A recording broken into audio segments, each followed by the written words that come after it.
चलिए अपन 1 मिनट से class start करते हैं।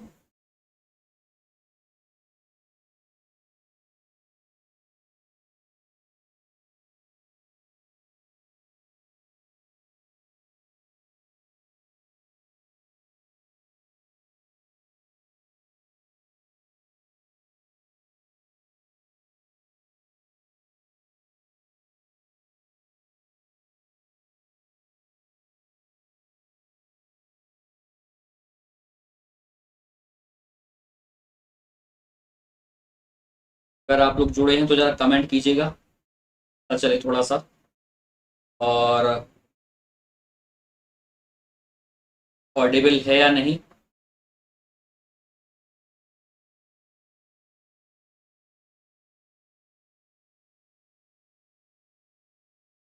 Hello Pooja, am I audible? आवाज स्पष्ट आ रही है आपको, ये बताएं। चल फिर अपन क्लास स्टार्ट करते हैं। आज फर्स्ट क्लास है, अपन शुरू से स्टार्ट कर रहे हैं। ठीक। और बाकी लोगों को लिंक भेजी है, देखते हैं क्या होता है, अभी किसी ने देखा नहीं। ठीक। चलें, तो पहली क्लास, पहला खंड अपना, और यह है पोषण एवं स्वास्थ्य। ठीक है। तो अपन ऐसा करेंगे कि ताकि जो और भी जुड़ेंगे उनको भी क्लियर चीजें होती रहें। ठीक। तो पोषण की अगर हम बात करें तो पोषण क्या है, तो ये डेफिनेशन लिखी हुई है, आप पढ़ेंगे एकदम स्पष्ट हो जाएगा। अब पोषण की अगर जनरल सी बात करें कि पोषण है क्या, तो दुनिया में जितनी भी मशीनें हैं सभी को काम करना है तो पोषण चाहिए। सभी को काम करने के लिए पोषण चाहिए होता है। ठीक। अब जैसे कि आपका मोबाइल फोन, अब मोबाइल फोन जो आप चला रहे हो उसके लिए भी पोषण चाहिए। पोषण क्या है? वो बिजली से चार्ज होगा। ठीक। और अगर ये पोषण इसको नहीं दोगे तो फिर ये काम नहीं करेगा। और ऐसे ही जैसे मानव शरीर है, तो मानव शरीर को भी पोषण चाहिए। अब इसके लिए पोषण क्या है, तो इसके लिए पोषण है भोजन। ठीक है। अब कुछ समय तक तो ये स्टोर रह के काम करा लेगा अपना। भाई जैसे मोबाइल है, दिन भर में आपने एक बार चार्ज कर लिया, तो अब जितनी अच्छी बैटरी है उतना अच्छा वो चलता रहेगा। लेकिन अगर आप बिल्कुल चार्ज मत करो तो क्या होगा, कितना भी अच्छा मोबाइल क्यों ना हो, एक ना एक दिन बैटरी डेड होनी है उसकी। ऐसे ही मानव शरीर है। भाई मानव शरीर में आपने भोजन नहीं किया, एक दिन नहीं किया, 2 दिन नहीं किया, ऐसा कुछ दिन चल जाएगा। अगर वयस्क शरीर है, हट्टे खट्टे हैं, तो और अच्छे से चल जाएगा। नहीं तो उसके बाद एक टाइम बाद ऐसा आएगा कि जैसे मोबाइल डिस्चार्ज हो गया, हमारा शरीर भी डब्बा हो जाएगा। ठीक। उसके बाद क्या होगा, शरीर मृत हो जाएगा, तो फिर फेंक दो। तो शरीर, मोबाइल को चार्ज करना है तो हमको इलेक्ट्रिसिटी चाहिए, शरीर को चार्ज करना है तो हमको भोजन चाहिए। और ऐसा भोजन चाहिए जिसमें वो सब कुछ उपलब्ध हो जो शरीर को स्वस्थ बनाए रखने के लिए आवश्यक है। उसी को हम बोलते हैं संतुलित आहार। और उस संतुलित आहार में जितने भी पोषक तत्व हमको जरूरी हैं वो सभी होने चाहिए। तो कितने पोषक तत्व जरूरी हैं, उनको मोटा मोटी अपन ने इन 6 भागों में बांट दिया। इनको बोलते हैं पोषक तत्व। तो भोजन हमारा किसी एक कंपोनेंट से मिलकर तो बनता नहीं है, भोजन हमारी कई चीजों से मिलकर बनता है। तो भोजन जो है जब हम उसका सेवन करते हैं तो अनेक रासायनिक तत्व उसमें होते हैं, और इन रासायनिक तत्वों को पोषक तत्व कहते हैं। उसमें कार्बन भी है, उसमें हाइड्रोजन भी है, उसमें आयोडीन भी है, कैल्शियम भी ले लो, आयरन भी ले लो, कार्बोहाइड्रेट, प्रोटीन, सब कुछ उसमें है। तो जो रासायनिक तत्व हैं वही पोषक तत्व है, और यही हमारे शरीर में जाएंगे और फिर हमको क्या, एनर्जी देंगे, हमको कैलोरी प्रोवाइड कराएंगे। तो हम कह सकते हैं कि जिस भोजन में पोषक तत्व भोजन में उपस्थित वे अदृश्य घटक हैं जिनकी आवश्यकता हमें शरीर को स्वस्थ बनाए रखने के लिए होती है। अदृश्य घटक हैं क्यों? भाई दिखता है कि आप पालक ऐसा हाथ में लोगे तो दिखेगा कितना उसमें आयरन है। ठीक। या दूध पी रहे हैं तो उसमें दिख रहा है कि कितना प्रोटीन घुला हुआ उसमें, ऐसा नहीं दिखता। तो ये क्या है, अदृश्य घटक है। ये कुछ कुछ मात्रा में उसमें होंगे, उपलब्ध होंगे। ठीक। सोयाबीन हाथ में ऐसा मुट्ठी लोगे तो दिखेगा कि हाँ इतना सारा प्रोटीन आ गया हमारे हाथ में, नहीं दिखेगा। तो अदृश्य घटक है, और इनकी आवश्यकता हमारे शरीर को स्वस्थ बनाए रखने के लिए बहुत ही जरूरी है। तो पोषक तत्व ये हैं, इनको अपन कुछ भागों में बांटते हैं, अपन पूरा डायग्राम बनाएंगे, फ्लो चार्ट, उसमें प्रॉपर तरीके से समझेंगे। और ये भी देखेंगे कि किस पोषक तत्व की कमी से या किस पोषक तत्व को कितना खाने से कितनी ऊर्जा हमको मिलती है, ये अपन इसको आगे समझेंगे। तो अलग अलग प्रकार के पोषक तत्वों को अपने भोजन के माध्यम से प्राप्त करना ही पोषण कहलाता है, और पोषण को ही संतुलित आहार बोलते हैं। अब संतुलित आहार वो पोषण होगा जिसमें सभी प्रकार के पोषक तत्व उचित मात्रा में होंगे। उचित मात्रा मतलब जितना रिक्वायर्ड है। अगर कोई बोल रहा है कि भैया 10% प्रोटीन होना चाहिए खाने में, तो 10% ही होना चाहिए। अगर फैट बोल रहे हैं कि 15 से 20% होना चाहिए, तो ये उतना ही होना चाहिए। और अगर कोई बोले कि 70% कार्बोहाइड्रेट होना चाहिए, तो उतना ही होना चाहिए। अगर इसकी मात्रा बढ़ा के 50 कर लोगे और इसकी घटा के 40 कर लोगे, तो फिर वो संतुलित आहार नहीं है, फिर आपने कुछ का कुछ खाया है। तो फिर क्या हो गया, इसकी कमी हो गई तो प्रोटीन की अधिकता से जो रोग हो सकते हैं वो होंगे, और यहाँ कार्बोहाइड्रेट की कमी हो गई तो कार्बोहाइड्रेट की कमी से जो रोग होने थे वो हो जाएंगे।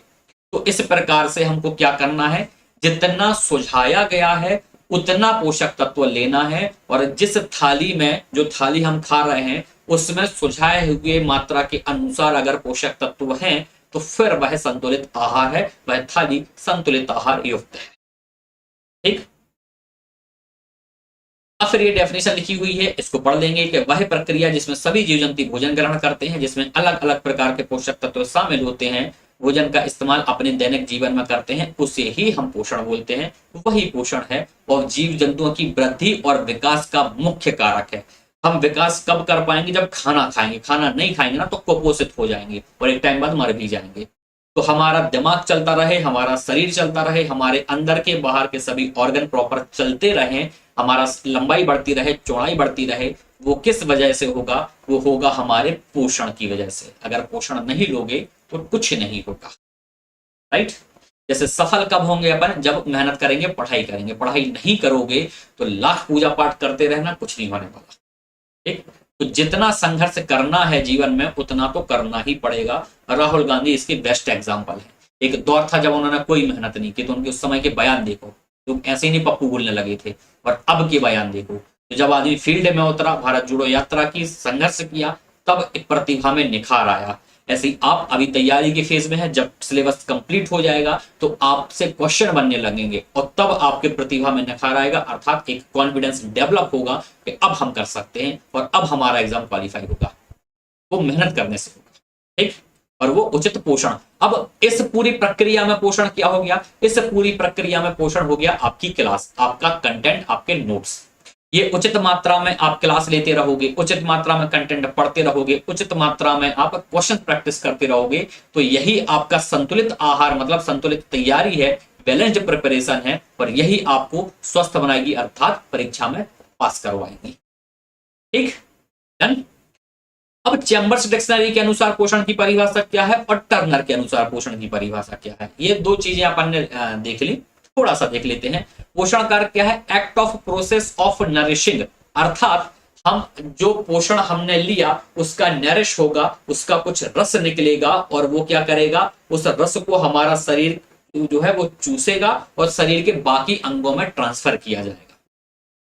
तो अर्थात भोजन चूसक कार्य अथवा प्रक्रिया, जहां पर चूसक शब्द का अर्थ क्या है, भोजन के प्रमुख तत्वों को खींचकर शरीर का अंग बनाना। हमारे पेट में सारा पचेगा, कोई छोटी आंत में पचेगा, कोई पैनक्रियाज में पचेगा, कोई बड़ी आंत में पचेगा। अब वहां से रस निकलेगा और वो रस शरीर में हीमोग्लोबिन से मिल जाएगा हमारा। और हीमोग्लोबिन क्या करेगा, हीमोग्लोबिन क्या होता है, रक्त की कणिकाएं, लाल रक्त कणिकाएं, वो पूरे शरीर में दौड़ती हैं, उन पूरे शरीर में दौड़ता है। तो इस रक्त की कणिकाओं के साथ क्या होगा, इस रक्त की कणिकाओं के साथ ये जो पोषक तत्व हैं जिनका रस निकला था वो बाकी ऑर्गन में पहुंचता जाएगा।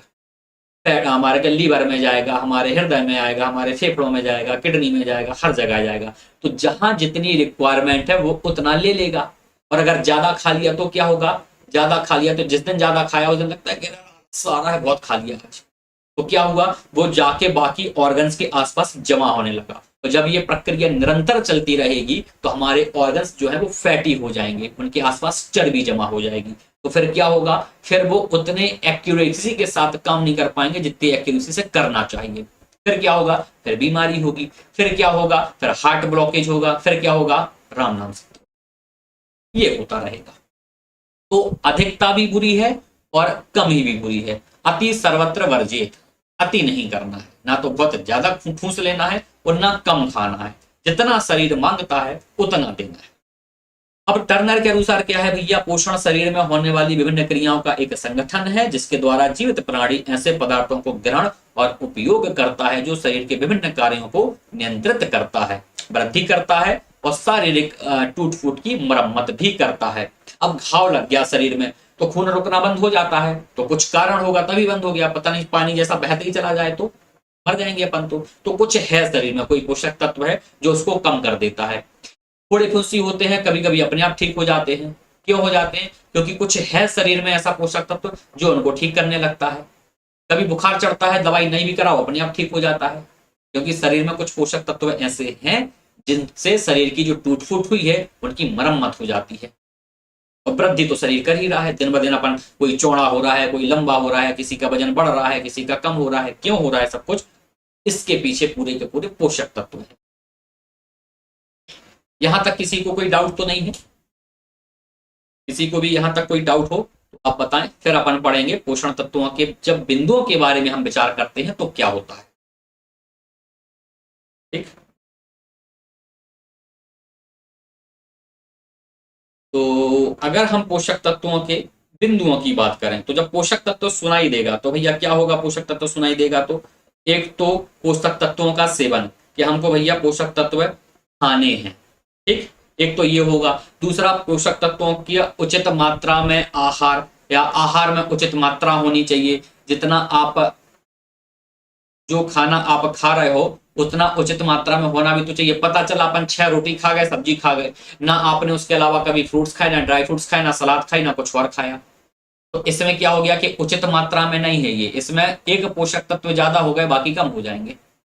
उसके बाद पोषक तत्वों की शरीर में पोषक तत्वों की कमी से शरीर में विकृति चिन्हों का दिखाई पड़ना। अब पोषक तत्वों की कमी से जो विकृति चिन्ह दिखाई देते हैं, विडंबना ये है कि वो स्पष्ट नहीं दिखाई देते। आप देखो, आप हमको देख रहे हो, कोई देख के बताएगा कितना प्रोटीन कम है, कितना कार्बोहाइड्रेट कम है, या कितना फैट कम या ज्यादा है, या कुछ ज्यादा है तो कितना ज्यादा है? कुछ किसी को समझ में आ रहा है? किसी को नहीं दिखता, अनटिल और अनलेस जब तक वो बहुत ज्यादा कम ना हो जाए। तो जब तक प्रोटीन इतना कम ना हो जाए कि गिरने लगे, जब तक आयरन इतना कम ना हो जाए कि हीमोग्लोबिन पहुंच ही नहीं पा रहा है शरीर में, हाफी आने लगे जरा जरा सी देर में, तब तक अपन को पता नहीं चलेगा। ठीक, तो ये चीजें रहेंगी। चंपा, आप अपने उन फ्रेंड्स को भी शेयर कर दीजिए, उनका नंबर मेरे पास नहीं है। ठीक, मयूरी को और अपनी भाभी को, उनको भी शेयर कर दीजिए लिंक, क्योंकि ये लिंक शेयर करने पे ही दिखेगा। तो आज तो मैंने इसको अनलिस्ट कर रखा है, तो और भी लोगों को देखेगा, फिर अपन इसको पूरा प्राइवेट कर देंगे। तो अभी आप लोगों को भी या कॉल करके भी बता दीजिएगा और लिंक शेयर कर दीजिएगा। मेरे पास नंबर नहीं था तो हम उनको कर नहीं पाए। अब पोषक तत्वों की कमी के कारण मुख्यतः है भाई, पोषक तत्व सबको पता कितना इंपॉर्टेंट है, जैसे सबको पता कि पढ़ाई करना कितना इंपॉर्टेंट है, फिर भी पढ़ाई नहीं हो पाती। काहे नहीं हो पाती? कछु तो कारण होगा। ऐसे ही पोषक तत्व बहुत इंपॉर्टेंट है, सबको पता है, फिर भी कमी रह जाती है। क्यों रह जाती है? उसके कुछ कारण है। पहला तो खाद्य पदार्थों में पोषक तत्वों की पूर्ण मात्रा में कमी। हम जो खा रहे हैं वो अपने आप में पोषण तत्वों से युक्त नहीं है। ठीक, अपन तो अपनी समझ में खूब अच्छा खा रहे हैं भैया, दूध पी रहे हैं, फल खा रहे हैं, ड्राई फ्रूट्स खा रहे हैं, सब्जी रोटी खा रहे हैं, बराबर खा रहे हैं, लेकिन अपने आप में ही उनमें पोषक तत्व नहीं है। तो क्या होगा? पोषक तत्वों की कमी हो जाएगी। फिर पोषक तत्व हमने खाए तो हैं, लेकिन भोजन के पाचन और अवशोषण के बाद पोषक तत्व रुधिर में प्रवाहित हो, लेकिन शारीरिक तंतु उनको ग्रहण ना कर सके। मतलब कि इसमें दो कंडीशन हो सकती है। एक ये कि पोषक तत्व हमारे शरीर में निकल ही नहीं रहे हैं। एक तो ये क्या हो गया, कमी हो गई। चलो ठीक है, कमी हमने भरपाई कर ली, अपन ड्राई फ्रूट्स भी खा रहे हैं, फ्रूट्स भी खा रहे हैं, बराबर सब कुछ खा रहे हैं। ठीक, बिल्कुल बैलेंस डाइट ले रहे हैं, जितनी कैलोरी डॉक्टर ने बताई उतनी, लेकिन खाने का तरीका गलत। तरीका गलत कैसा? कि भाई अपन ने खाना खाया और फिर क्या होता है, खाने का होता है पाचन, उस भोजन का पाचन होता है, वो पाचन हो ही नहीं पाया। क्यों नहीं हो पाया? क्योंकि शरीर में एक रस होता है, जठर अग्नि बोलते हैं अपन हिंदी में उसको। ठीक, बेली फैट, विली जूस, ठीक है, जठर अग्नि। ये क्या करेगा, जो खाना हमने खाया है उसको एंजाइम क्या करेंगे, छोटे छोटे टुकड़ों में तोड़ेंगे और रस निकालेंगे। तो ये अग्नि इस खाने को जलाएगी। अपन ने क्या किया, अपन ने खाना खाया और लेके पानी पी लिया, तो उससे क्या हुआ, उससे ये अग्नि बुझ गई। तो खाना पचा नहीं फिर अपने शरीर में, फिर वो खाना सड़ा। तो एक तो ये तरीका गलत हो गया। दूसरा, अपने शरीर में विकृति कुछ ऐसी है कि अपन क्या कर रहे हैं, उस विकृति की वजह से अपने शरीर में रक्त प्रवाहित ज्यादा हो नहीं पा रहा और इससे शारीरिक जो पोषक तत्व जाने चाहिए वो पहुंच ही नहीं पा रहा है। जैसे कि क्या हीमोग्लोबिन की कमी है। ठीक, अब हीमोग्लोबिन की कमी है तो रक्त में जो लाल रक्त कणिका है वो कम है, तो वो पोषक तत्वों का अवशोषण कर ही नहीं रही। अब जब अवशोषण नहीं कर रही तो लेके नहीं जा रही, तो क्या होगा, पोषक तत्व शरीर में पहुंचने के बाद भी शरीर को लग नहीं रहे हैं। जैसे अपन बोलते हैं ना, कुछ लोगों को कितना भी खा ले कमजोर ही रहता है, दुबला रहता है, मोटा हो ही नहीं पा रहा है। क्यों नहीं हो पा रहा है? क्योंकि कुछ कमी है, कुछ विकृति अलग प्रकार की। राइट। उसके बाद सामाजिक पाबंदियां, पारंपरिक तौर तरीके, जैसे आखिरी में भोजन करना। भाई अक्सर देखा जाता है कि पति परमेश्वर खा लें फिर अपन खाएं, अपन मतलब फिर बाद में महिलाएं खाएं। जहां पर सास बैठी होंगी और जहां पर दादी सास हैं, अरे बाप रे, उधर तो क्या ही कहना कि जब पहले दादी सास है तो पहले उनके लड़के खा लें, फिर उनके लड़के खा लें, फिर आखिरी में बहुएं खाएंगी। ठीक, तो इतनी लंबी प्रोसेस, क्रोनोलॉजी समझ लीजिए आप, इतनी लंबी चल रही है। तो जहां पर ऐसा माहौल है वहां पर क्या होता है, आखिर में भोजन करने के समय कई बार ऐसा होता है कि भोजन बचता ही नहीं है।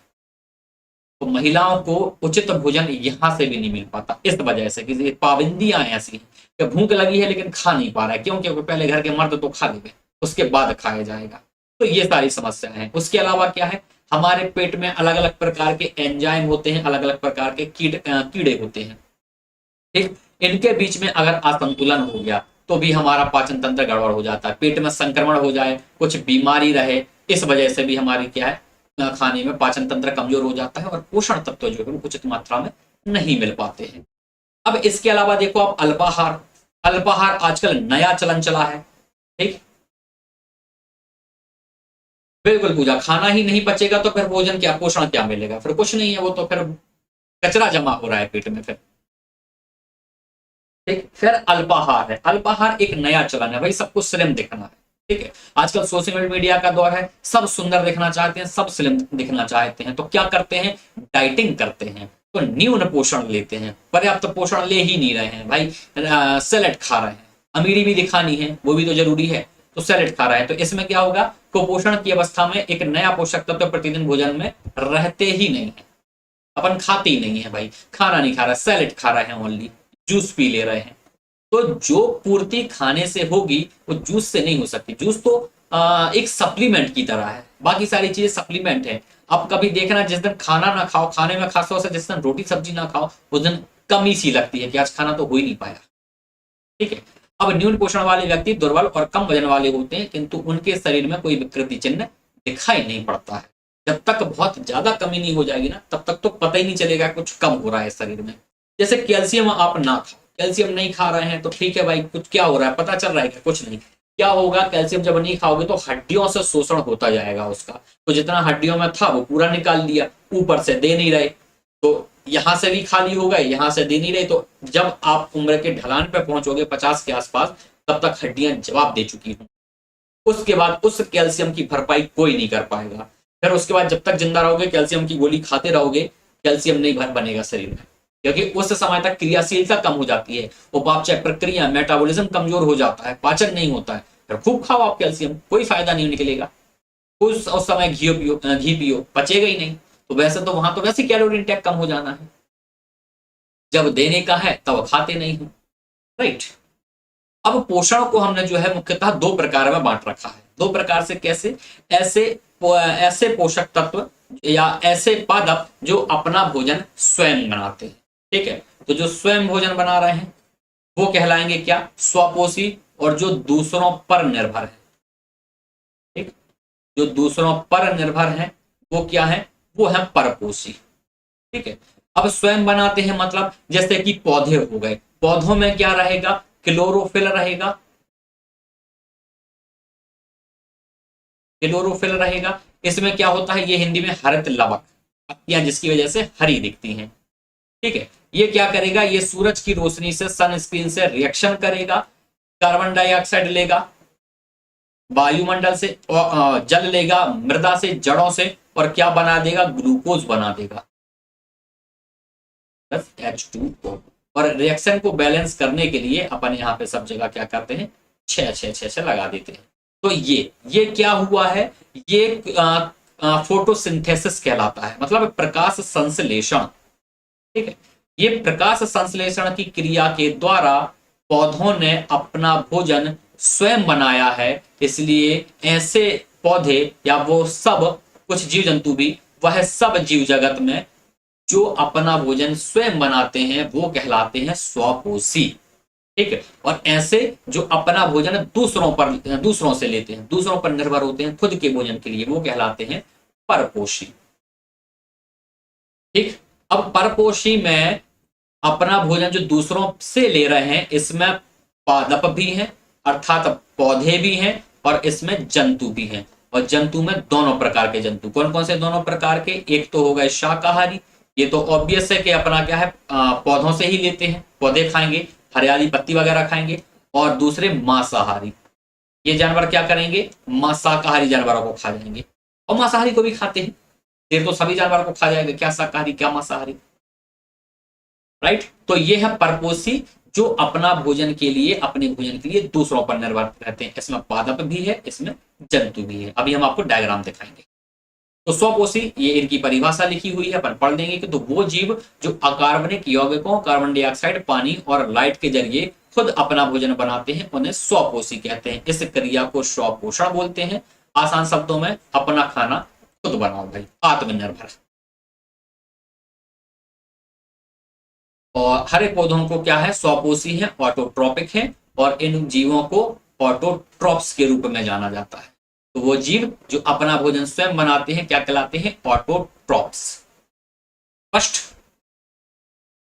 अब ऑटोट्रॉप्स कैसे बनाते हैं, तो ये सारी कवायद जो लिखी हुई है हमने अभी आपको समझाई।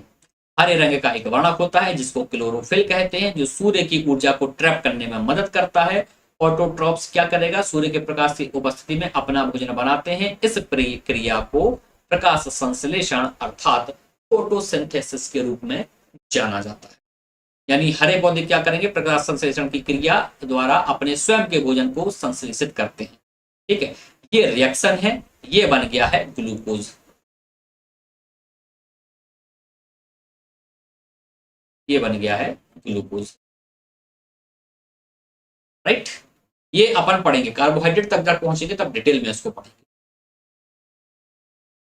परपोषी, परपोषी कौन से हैं, विषमपोषी, जो अपना भोजन खुद नहीं बनाते हैं, दूसरों पर निर्भर रहते हैं, उनको विषमपोषी आप या परपोषी बोलते हैं। और इनको बोलते हैं हेट्रोट्रोपिक, राइट। कौन कौन से हैं, ये कुछ पौधों के नाम है, pitcher plant, Venus flytrap, sentry plant वगैरह, एड्रोवांडा। आप डायग्राम देखेंगे तो इस प्रकार से आपको देखेगा, ये है पिचर प्लांट। ठीक है, अब पिचर प्लांट का आप देखो, ये ढक्कन लगा हुआ है, ये इसकी पत्तियां हैं। ठीक है, अब यहाँ कोई जीव जंतु आके बैठेगा यहाँ पर, और ये ढक्कन हो जाएगा बंद। ठीक, जैसे ये ढक्कन है, ये यहाँ को गिर जाएगा, ये यहाँ को गिर जाएगा, तो ये डब्बा बंद हो जाएगा, तो जीव जंतु वहां पे मर जाएंगे, जो भी कीट पतंगे बैठेंगे वो मर जाएंगे। तो ये इस प्रकार से अपना भोजन ग्रहण करता है। ये वीनस, वीनस फ्लाई ट्रैप। ठीक है, ये सेंड्रू प्लांट, तो ये देख ही रहे हैं अपन, ये मक्खी बैठी, ये ऐसा ढक्कन बंद हो जाएगा, ये यहाँ पर दम तोड़ देगी, इस प्रकार से ये खाएंगे। ठीक है, ये है सेंड्रू प्लांट। सेंड्रू प्लांट क्या है, ये जो दिख रहा है, ये पूरी इसकी पत्ती है ऐसी यहाँ पर। ठीक है, ये जैसे मेंढक की जीभ होती है, ये यहाँ कोई पक्षी बैठेगा, ये इसको ऐसा लपेट लेगा, यहाँ पे ऐसा कोई बैठेगा, इसको लपेट लेगा। ठीक, तो ये पौधे हैं लेकिन खुद से नहीं बना रहे हैं अपना भोजन, ये क्या कर रहे हैं, दूसरे जीव जंतुओं पर निर्भर हैं अपने भोजन के लिए। ठीक, ये स्लाइड अति महत्वपूर्ण है, यहां से कई सारे क्वेश्चन बनते हैं, तो अपन अभी पढ़ेंगे। ये बताएं यहां तक कोई डाउट किसी को,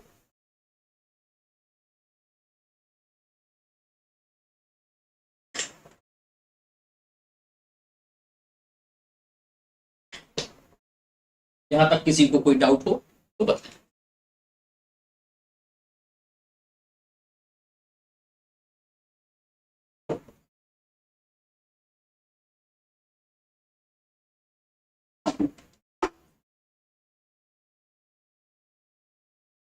अपने और स्टूडेंट्स अभी नहीं जुड़ पाए हैं,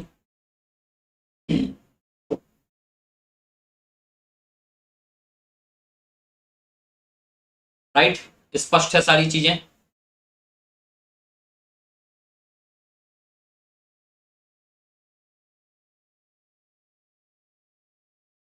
एक दो क्लास अपनी ऐसे ही रहेंगी। आज अपन ने अनलिस्ट किया हुआ है, तो और ये पब्लिक भी नहीं है, अनलिस्ट है, तो ओपन टू ऑल नहीं है, चैनल की वैसे नहीं देखेंगे। जिसको लिंक शेयर करेंगे वो जुड़ पाएगा।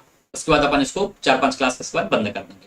अपन केवल जो पेड स्टूडेंट है वही जुड़ेंगे, क्योंकि ये प्रयास भी उन्हीं के लिए है और मेरा सारा समर्पित भाव इन्हीं के लिए है। ठीक, तो पूरा दमखम लगाएंगे और सिलेक्ट होके रहेंगे। अब ये है पोषक, ठीक है, तो पोषक तत्व है ये, है ना, पोषक तत्व। ठीक, अब पोषक तत्वों को अपन ने दो भागों में बांट दिया, एक है कार्बनिक पोषक तत्व और एक है अकार्बनिक पोषक तत्व। तो कार्बनिक पोषक तत्व वो हैं जिनके कंपोनेंट्स में एक कार्बन भी होगा, ठीक है, और अकार्बनिक पोषक तत्व क्या है, जिनके कंपोनेंट में कार्बन नहीं होता है।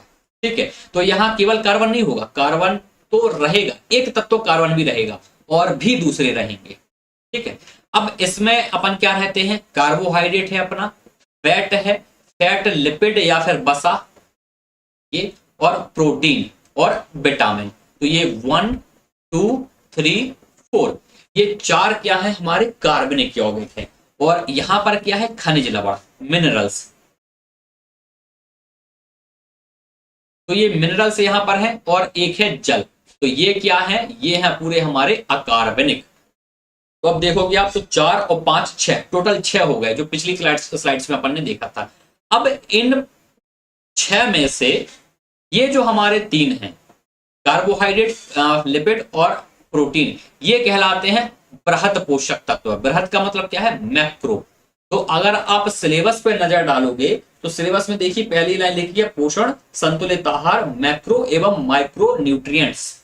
ठीक है, तो मैक्रो और माइक्रो न्यूट्रिएंट्स, और उसके बाद पूरा ब्रैकेट फिर लिखा है की कमी से होने वाली बीमारियां एवं उनकी रोकथाम। तो इसका अर्थ क्या है कि अपन को मैक्रो और माइक्रो न्यूट्रिशन डिटेल में पढ़ना है, उनकी कमी से होने वाले रोग और उनकी रोकथाम, इसको पढ़ना है। तो अपन एक एक करके ये सारी चीजें डिटेल में पढ़ेंगे पूरे, और इनकी कमी से कोई रोग होता है तो वो कौन सा है, उसका उपचार कैसा किया जाना चाहिए और इनके स्रोत क्या है, ये पूरे जो चैप्टर अपना एक है पोषण वाला, उसमें ये रहेगा अपना। ठीक, तो मैक्रो और माइक्रो, तो मैक्रो में कौन से हैं, ये वाले 3, कार्बोहाइड्रेट, फैट और प्रोटीन, ये मैक्रो कहलाते हैं। और माइक्रो कौन से कहलाते हैं, तो माइक्रो अपना एक खनिज हो गया और एक विटामिन हो गया। ठीक, तो अगर अपन बात करें, पूरे पोषण को अपन ने 2 भागों में बांट रखा है। कौन कौन से हैं, एक हमारा कार्बनिक है और एक हमारा अकार्बनिक है। ठीक, इस प्रकार से अपन ने बांटा हुआ है। अब कार्बनिक में अगर हम बात करें तो कार्बनिक में एक है हमारा प्रोटीन, फिर है हमारा कार्बोहाइड्रेट, फिर है उसके बाद फैट या फिर वसा या फिर लिपिड, ये एक ही चीज है। ठीक, और उसके बाद है हमारा विटामिन। राइट, और अकार्बनिक में चर्चा करेंगे तो कौन से होंगे, मिनरल्स। मिनरल्स मतलब खनिज पदार्थ, मिनरल्स मतलब खनिज पदार्थ, और साथ में H2O अर्थात जल। ठीक है, तो जितना ये जो ग्रीन से लिखा है, ये क्या है हमारे, ये है हमारे मैक्रो न्यूट्रिशन। ठीक, और जितना ब्लैक से लिखा है, ये मिनरल और ये विटामिन, ये सब का सब क्या है हमारा, ये है हमारा माइक्रो। ठीक, तो मैक्रो और माइक्रो क्या होता है अभी अपन आगे देखेंगे। ठीक है, तो ये है पूरा का पूरा पोषक तत्व। ठीक, जंतुओं की वृद्धि, ऊर्जा, विकास एवं पूर्ति एवं अनुरक्षण की जटिल प्रक्रिया में विभिन्न पोषक पदार्थों की उपयोगिता होती है, और इन्हीं के आधार पर हमने कुछ भागों में इनको बांट रखा है। किन किन बांटों में बांट रखा है, ये देखिए। कुछ पोषक तत्व हैं जो शरीर को ऊर्जा प्रोवाइड करते हैं, तो ऊर्जा प्रदान करने वाले। कुछ जो शरीर का निर्माण करते हैं, शरीर की वृद्धि करते हैं, विकास करते हैं, उनके लिए। और कुछ जो है वो उपापचय प्रक्रिया, ठीक है, हमारे मेटाबॉलिज्म के लिए इंपॉर्टेंट है। और कुछ प्रतिरक्षी मतलब रोग प्रतिरोधक क्षमता के लिए, कि भाई मौसम बदला तो सर्दी जुकाम ऐसा ना है कि बिल्कुल होता ही जा रहा है, आए दिन बुखार ही चल रहा है, तो हमारे शरीर को मजबूत बनाएंगे, रोग प्रतिरोधक क्षमता को मजबूत बनाएंगे।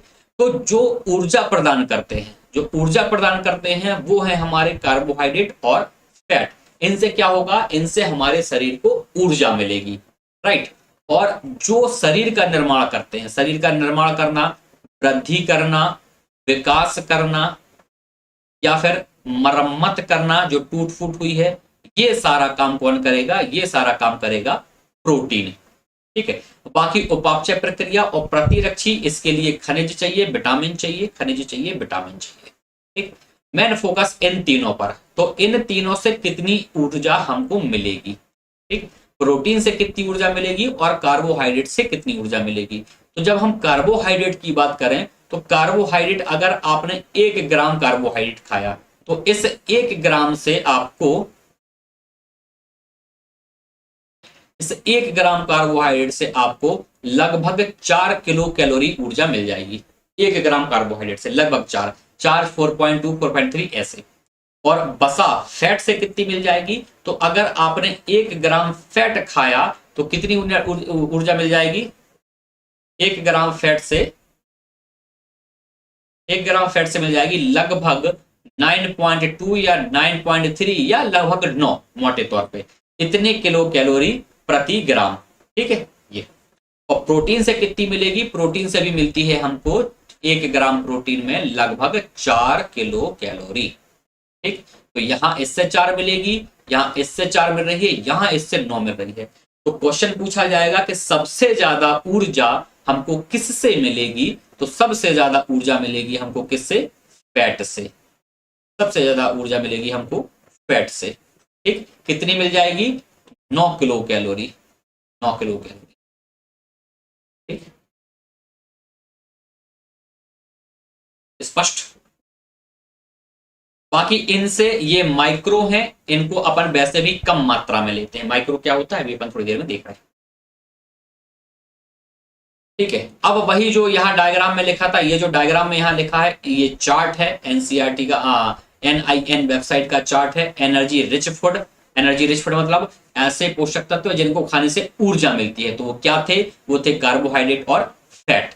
ऐसे पोषक तत्व जिनको खाने से शरीर का निर्माण होता है, विकास होता है, वृद्धि होती है या फिर मरम्मत होती है, वो क्या था? प्रोटीन था। फिर प्रोटेक्टिव फूड, प्रोटेक्टिव फूड बोले तो ऐसा फूड जो हमारे शरीर की रक्षा करता है या प्रतिरक्षी तंत्र को मजबूत बनाता है, वो क्या थे? विटामिन और मिनरल्स। इनको हम डिटेल में पढ़ेंगे आगे चल के एक एक चीज को, इसलिए यहाँ इनके रिसोर्स लिखे हैं, आप पढ़ना चाहो तो पढ़ लीजिएगा। हम यहाँ आपको नहीं बता रहे, अपन बताएंगे आगे जब एक एक चीज को उठाएंगे तब। ठीक, अब इससे रिलेटेड क्वेश्चन जो एग्जाम में पूछे गए हैं, ये वही क्वेश्चंस हैं जो आंगनवाड़ी पर्यवेक्षक की परीक्षा में पिछले बार में पूछे गए थे। ठीक, तो इनमें से कौन सा पोषक तत्व अधिक ऊर्जा प्रदान करता है? सबसे अधिक ऊर्जा कौन प्रदान करता है? अभी अपन ने देखा फैट कितनी ऊर्जा प्रदान करता था? लगभग 9.2 किलो कैलोरी। उसके बाद प्रोटीन कितना दे रहा है? तो लगभग 4, कार्बोहाइड्रेट भी लगभग 4, फैट लगभग 9। तो सबसे ज्यादा कौन दे रहा है? फैट। कोई कंफ्यूजन नहीं होना चाहिए, आंसर क्या है? फैट। इसका आंसर बताएं। वृद्धि, ऊर्जा, मरम्मत और रखरखाव के लिए शरीर को किस पदार्थ की आवश्यकता होती है? इसका आंसर आपको देना है।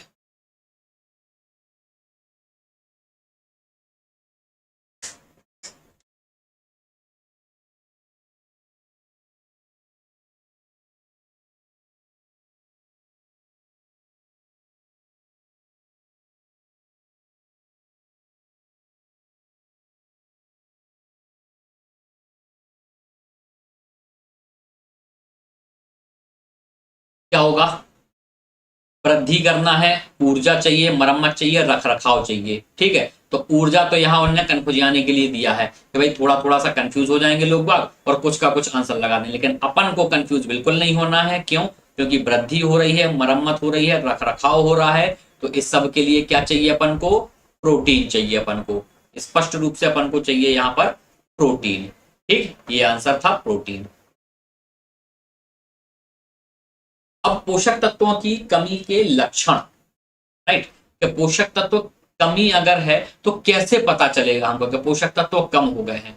तो ढेर सारे पोषक तत्वों में से किसी भी पोषक तत्व की कमी शामिल हो सकती है। अपन ने 6 प्रकार के देख लिए, कार्बोहाइड्रेट देख लिया, प्रोटीन देख लिया, विटामिन देख लिया, अभी नाम तो सुना ही लिए, फैट देख लिया। मिनरल्स देख लिए और जल देख लिया। मिनरल्स में भी कई सारे प्रकार के, कई सारे कौन कौन से, आयोडीन है, आयरन है, कैल्शियम है, फॉलेट है, और भी चीजें, फॉलेट तो विटामिन हो गया, ठीक है, जिंक, मैग्नीशियम, कई सारे।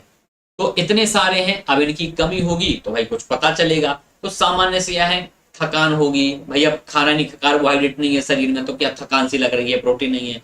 वजन सामान्य से बेहद कम है, प्रोटीन खा ही नहीं रहे हैं तो क्या है, मांसपेशियों का निर्माण नहीं हो रहा है तो कुपोषित से दिख रहे हैं, दुबले पतले सुकड़े से। एनीमिया, आयरन की कमी हो गई है तो एनीमिया हो गया है। एनीमिया मतलब ब्लड में हीमोग्लोबिन की कमी हो जाना। मांसपेशियों में ऐंठन होने लगेगी, बाल का गिरना, त्वचा का पीला पड़ना, ये कुछ ऐसी चीजें हैं जो खाना ना खाओगे आप तो सब होना है। अब जिस दिन खाना ना खाओ, सिर भी दुखता है, पेट भी दुखता है, थकान भी होती है, आंखों में जलन भी होती है, सब कुछ होता है, ठीक, चक्कर आएंगे, मुंह में छाले, उंगलियों में सुन्नता, बीमारी, हाथ पैर सुन्न होने लगेंगे। तो सारे ये जो चीजें हैं, ये जो लिखे हुए हैं, ये वो हैं जिनका आंसर ऑल ऑफ दीज होगा, ठीक, ऑल ऑफ दीज होगा। तो कोई चीजें ऐसी हैं कि ऑल ऑफ दीज में ही चल रहा है। जैसे प्रोटीन कम हो जाए तो बाल गिर रहे हैं भैया, त्वचा पीली पड़ रही है। तो एक पोषक तत्वों की कमी का असर दूसरे पे भी पड़ता है। जैसे कैल्शियम आप ना खाओ तो कैल्शियम नहीं खाओगे तो फिर प्रोटीन उसकी कमी पूरा करने लगेगा, तो फिर प्रोटीन की कमी होने लगेगी। तो सब लिंक अप होते हैं, सब जुड़े हुए रहते हैं। कोई ऐसा नहीं है कि प्रोटीन नहीं खाएंगे तो बाकी सीधी चीजें सारी अच्छी चलेंगी, बस प्रोटीन की कमी से जो होना है वो हो जाएगा। तो सिर दुखेगा, पेट दुखेगा, ये सारी चीजें, ये तो सब मिला जुला, ठीक है। तो ये पूरा एक पैकेज के रूप में चलेगा, ठीक। जैसे गोइटर या गलगंड, गोइटर क्या है, घेंघा रोग है, गले में हो जाता है जिनको आयोडीन की कमी से हो जाए, ठीक। आयोडीन की कमी से क्रेटिनता भी हो जाएगी, क्रेटिनता मतलब बौनापन, स्टंटिंग। अब कमी के कारण अपन ने थोड़े से पीछे देख लिए थे, और कुछ ये है जैसे कि कैंसर वगैरह है, क्रॉन्स डिसीज है, मतलब लंबे समय से कोई बीमारी है। अब लंबे समय से डायबिटिक है आदमी तो बहुत सारी चीजें तो वैसे ही नहीं खा पा रहा, ठीक। या लंबे समय से उसको कैंसर है तो कुछ नहीं खा पा रहा है, तो कुछ नहीं खा पा रहा है तो एक तो बीमारी से जूझ रहा है, ऊपर से कुछ खा नहीं पा रहे हैं तो और कमजोर हो रहे हैं, तो और पोषण तत्वों की कमी हो जाए। इसके अलावा किसी दवा का साइड इफेक्ट हो जाए। अब किसी का दवा का साइड इफेक्ट हो जाए, कुछ का कुछ हो जाए, ठीक है। जैसे किसी को पेट दुख रहा है भाई, किसी ने गए तो ना कुछ और ही दवाई दे दी, किसी का सिर दुख रहा है कुछ और ही दवाई दे दी, उससे क्या हो गया, साइड इफेक्ट हो गया, और उस साइड इफेक्ट से बाकी शरीर पे असर पड़ गया। तो कुछ लोग क्या करते हैं, वो लाल पन्नी पीली पन्नी की दवाई खा लेते हैं। तो कृपया इस प्रकार की दवाइयों से बचें। अगर ज्यादा प्रॉब्लम है तो फिर जाके डॉक्टर को दिखाएं, और जो प्रॉपर डिस्क्रिप्शन दिया होगा, ठीक है, प्रिस्क्रिप्शन जो डॉक्टर देगा वो उस अनुसार दवाई लें, कुछ भी नहीं खा लेना है। इसके अलावा भैया वजन कम करने के लिए लोग बाग क्या करते हैं, सर्जरी कराते हैं, और उसमें भी साइड इफेक्ट हो जाता है, तो पोषण की समस्या हो सकती है। कुछ टाइम पहले, 6-8 महीने पहले की बात होगी, साउथ में एक एक्ट्रेस है, अब मुझे नाम अभी ध्यान नहीं आ रहा है, आप सर्च करेंगे तो मिल जाएगा, 21 वर्ष की आयु, 21 साल की लड़की, हीरोइन, ठीक है, पेट की चर्बी कम कराने का ऑपरेशन कराती है, उसका रिएक्शन होता है और इस लड़की की मृत्यु हो जाती है, ठीक है। तो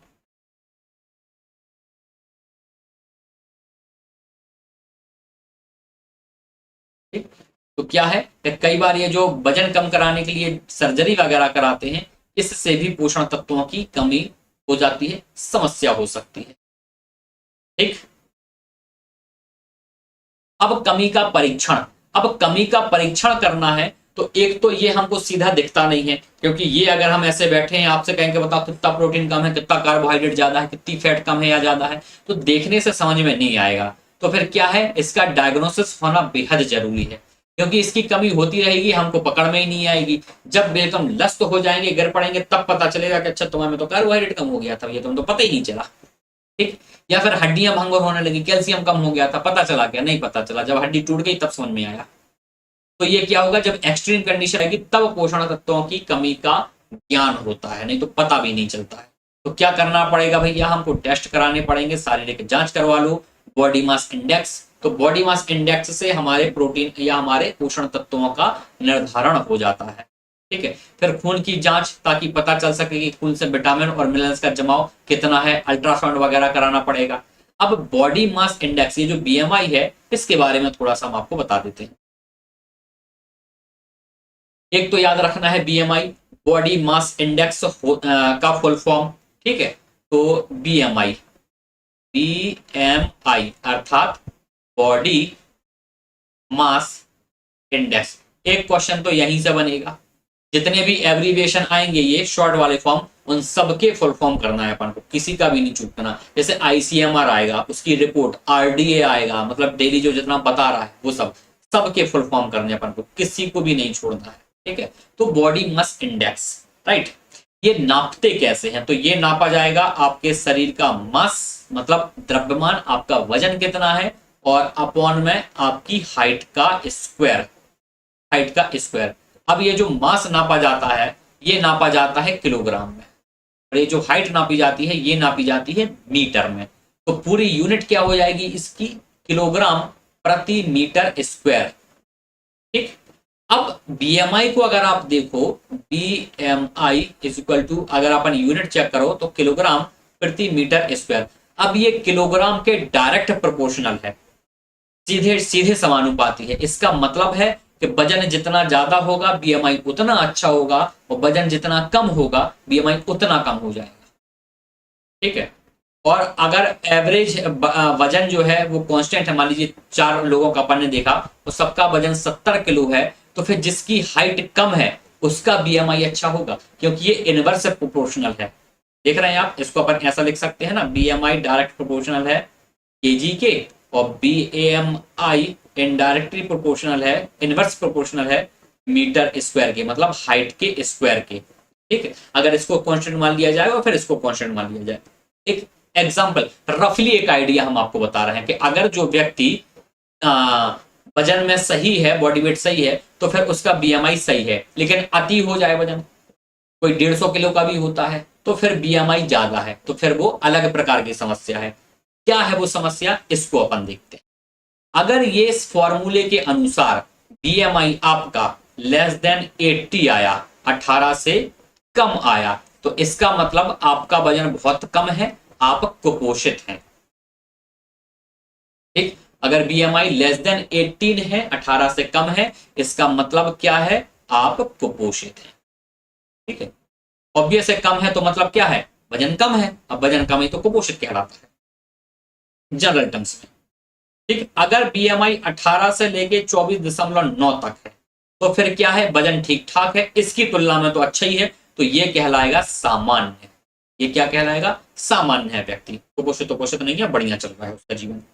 लेकिन अगर यहीं पे ये बीएमआई 25 से 29 है, तो फिर क्या है, फिर ये जो है इसका वजन अधिक है, तो मतलब ये थोड़ा सा बोल सकते हैं अपन ओवरवेट, ठीक है।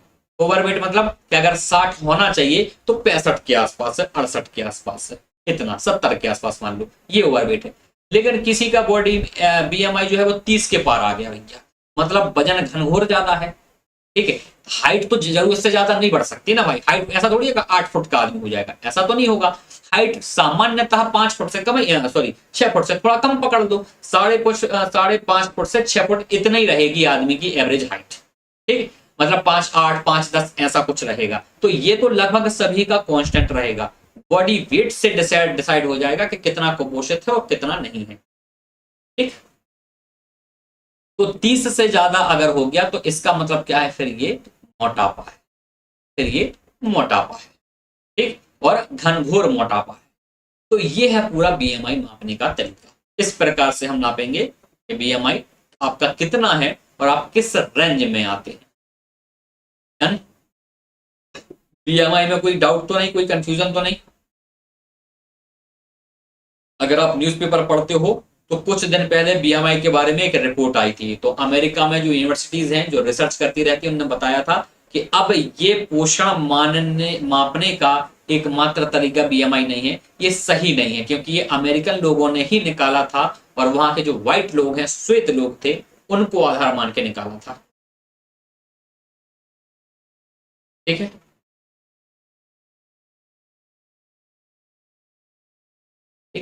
अब ये सिंपल सी बात लिखी है कि पोषण तत्वों से जुड़ी हुई कमियां जो है वो ज्यादातर तो नोटिस में ही नहीं आती, और पता तब चलता है जब कोई गंभीर समस्या हो जाती है तब समझ में आता है अपन को। इसलिए जब कोई भी चीज हो, कुछ भी शरीर में अब नॉर्मल दिखे तो रिस्क नहीं लेना है, तुरंत जाके डॉक्टर को दिखा लेना है।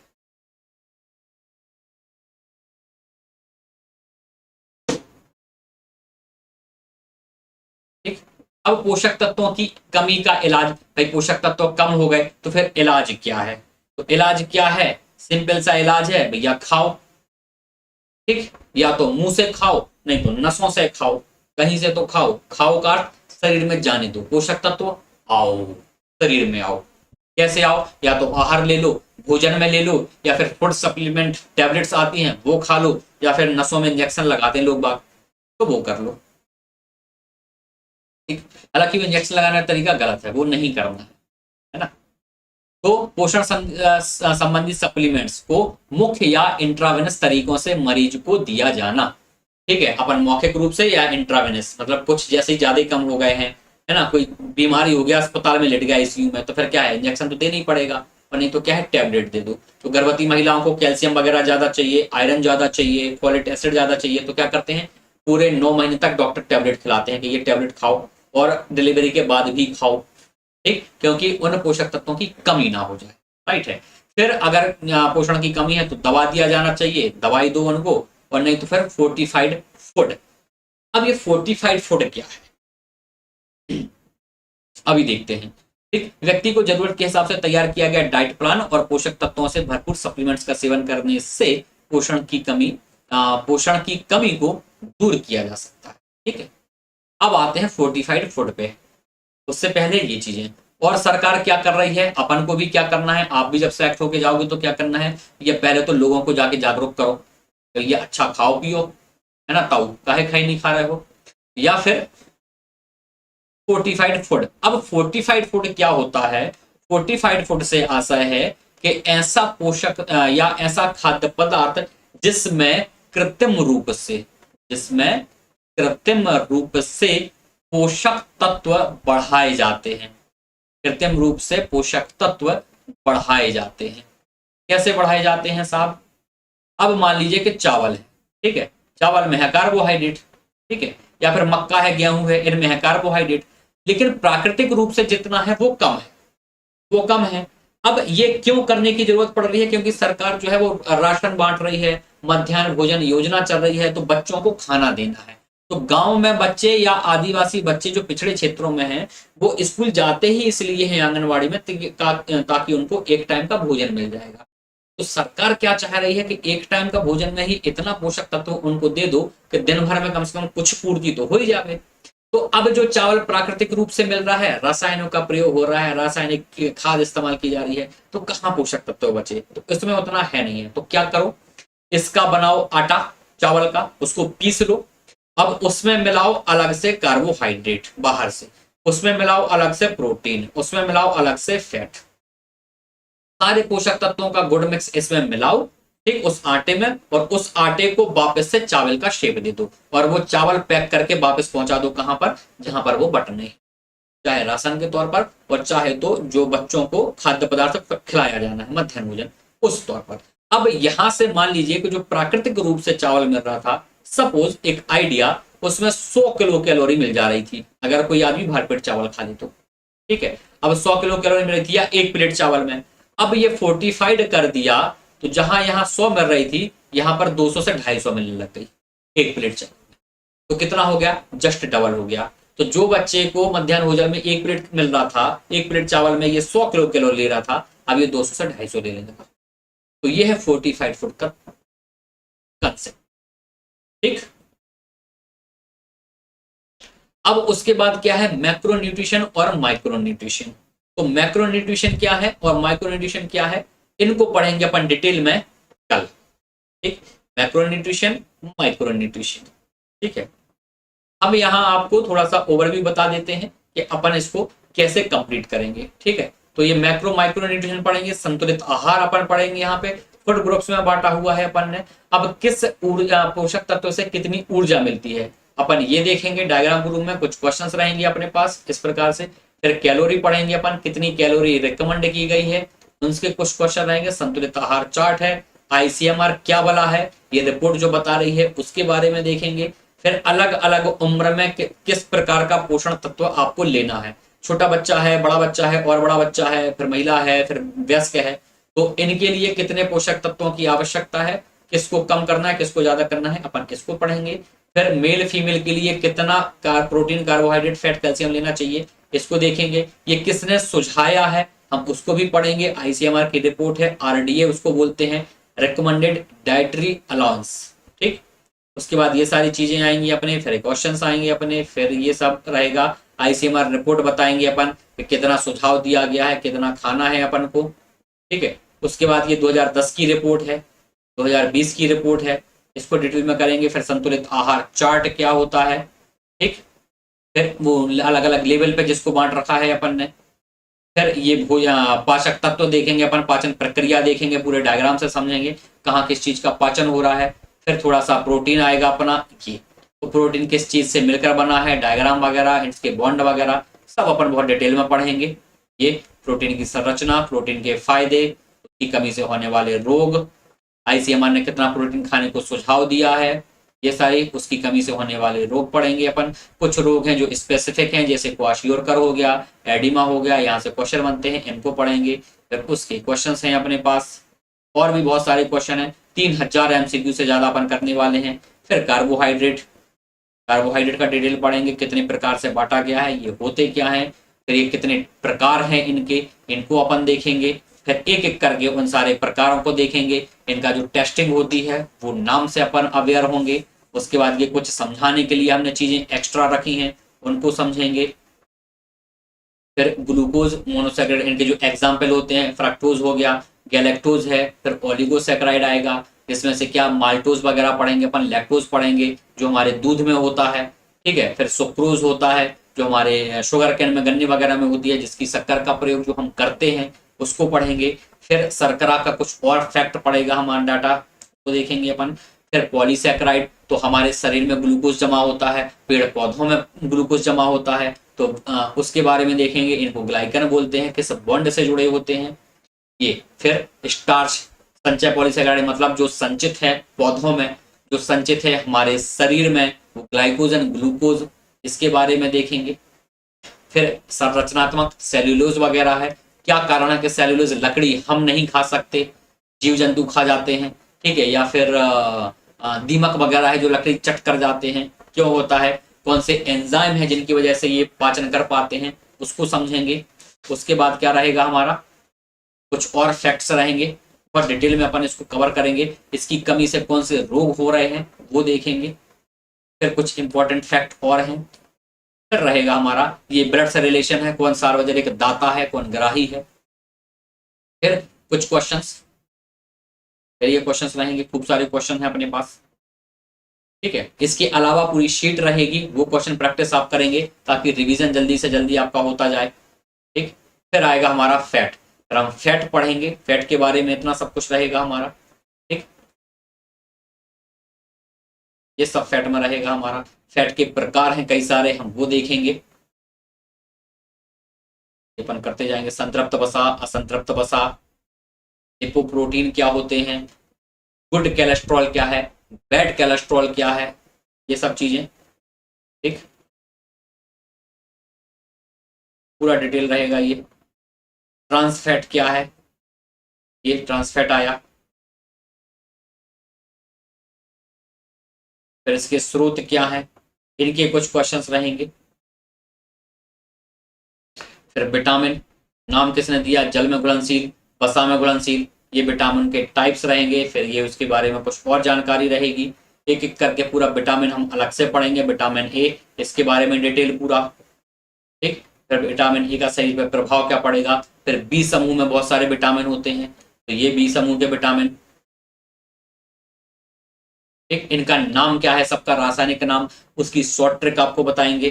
फिर विटामिन सी, रिसोर्स क्या है, इसकी कमी से कौन सा रोग होता है, शरीर पर क्या प्रभाव पड़ेगा, ये सब। विटामिन डी ऐसे ही आएगा, विटामिन ई ऐसे ही रहेगा, क्वेश्चन हैं बीच बीच में। विटामिन के ऐसा रहेगा, ये सब चीजें रहेंगी हमारी। उसके बाद खनिज की कमी से होने वाले रोग, और खनिज में हम फोकस करेंगे आयोडीन, कैल्शियम और का आयरन पे। ठीक है, तो इसकी कमी से रोग, कैल्शियम, कैल्शियम के बारे में पढ़ेंगे अपन, कितना इंपॉर्टेंट है कैल्शियम। कैल्शियम की कमी से कौन सा रोग होता है, हाइपर कैल्सीमिया किसके कारण होता है, इसके लक्षण क्या है, कितना कैल्शियम खाना है हमको, फिर आयरन, कितना आयरन लेना है हमको, ठीक। फिर आयोडीन, आयोडीन की कमी से कौन सा रोग होता है, एंजाइम, एंजाइम के प्रकार, ठीक, पूरा डिटेल। फिर ये मेजर एंजाइम, फिर क्वेश्चंस रहेंगे हमारे, कुछ क्वेश्चंस हैं, और इस प्रकार अपनी क्लास का एंड होगा। तो ये है पूरा चैप्टर 1 का, खंड 1 का चैप्टर 1। इतना अपन को पढ़ना है, ठीक है। 8 से 10 क्लास अपनी इसमें लग जाएंगी, क्योंकि अपन ये बहुत डिटेल में पढ़ेंगे, और फिर बाकी की चीजें थोड़ा आसान लगेंगे, राइट। तो आज की क्लास अपन यही रोकेंगे, उसके बाद अपन कल इसको कंटिन्यू करेंगे, मैक्रो और माइक्रो न्यूट्रिशन, ठीक। आपके तरफ से कोई डाउट हो तो बता दीजिएगा। चले 2 मिनट आपके कमेंट्स ले लेते हैं, आपको कोई डाउट हो तो बताइए।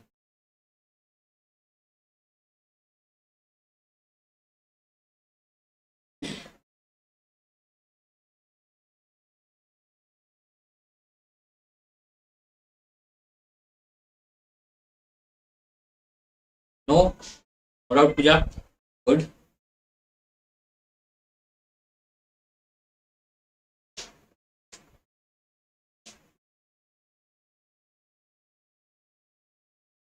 चलिए, तो फिर आज की क्लास यहीं पे, ठीक। अब सबका खाना बनाने का टाइम भी हो रहा होगा, मेरा खाना खाने का टाइम हो रहा है। अब अपन मिलेंगे कल। चलिए, जय हिंद, जय भारत।